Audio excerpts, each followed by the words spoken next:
To tunnel or not to tunnel? That is the question Coronado residents will be asked for a third time in 12 years. Traffic congestion between the San Diego-Coronado Bridge and Naval Air Station North Island has been an issue for decades. Now it looks like residents will be asked yet again whether building a tunnel to ease congestion is a good idea. KPBS reporter Sharon Heilbrunn has more. For nearly 30 years, officials in the city of Coronado have studied the idea of building a tunnel under 4th Street to help alleviate traffic in the city. Now, residents will have their say. The Coronado City Council has voted to put a measure on the June ballot that will ask residents if they want the city to continue studying traffic relief options. Nearly $14 million has already been spent on the project, mostly through federal and regional grants and toll revenue. This would be the third tunnel-related advisory measure that Coronado voters have been asked to consider.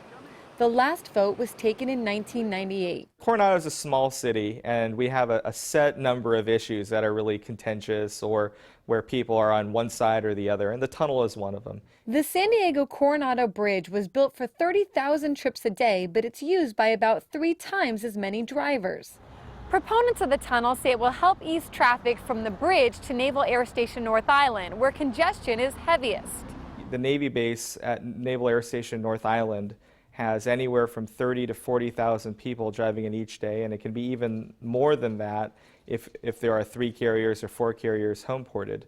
And so the problem is there's one main way for them to get into Coronado, the bridge, and our traffic system basically is overwhelmed with the number of cars that are going to work each morning, and we're overwhelmed by the same cars in the afternoon rush hour when those people are going home. Building a tunnel could mean bringing back a bridge toll to help pay for the project.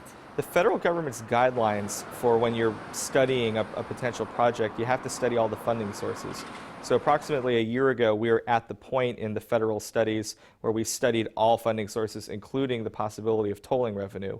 If you put a toll on the bridge, what we studied was how much revenue could you generate and what percentage of the total project could you pay for.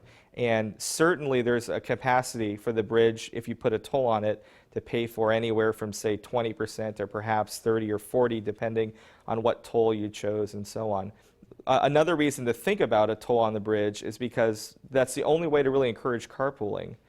The toll could be up to $10 each way, although Mayor Tanaka thinks it's unlikely that it would be that high. A tunnel could be built in Coronado without compromising or shutting down the streets above. Tunneling is such a smart way to deal with traffic because you don't disrupt the things above where you're boring your tunnel, and you can add new road space without having to condemn properties or disrupt properties. The measure is advisory, which means the Coronado City Council will take the results under consideration when deliberating whether to move forward with the project.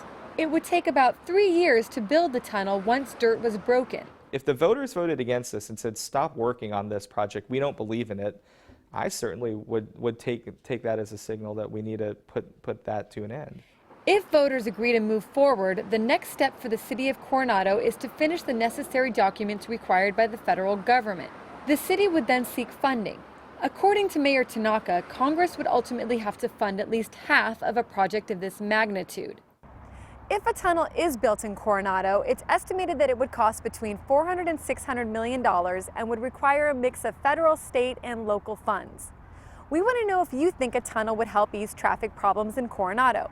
Log on to kpbs.org/SDweek and leave us a comment. For KPBS, I'm Sharon Heilbrunn.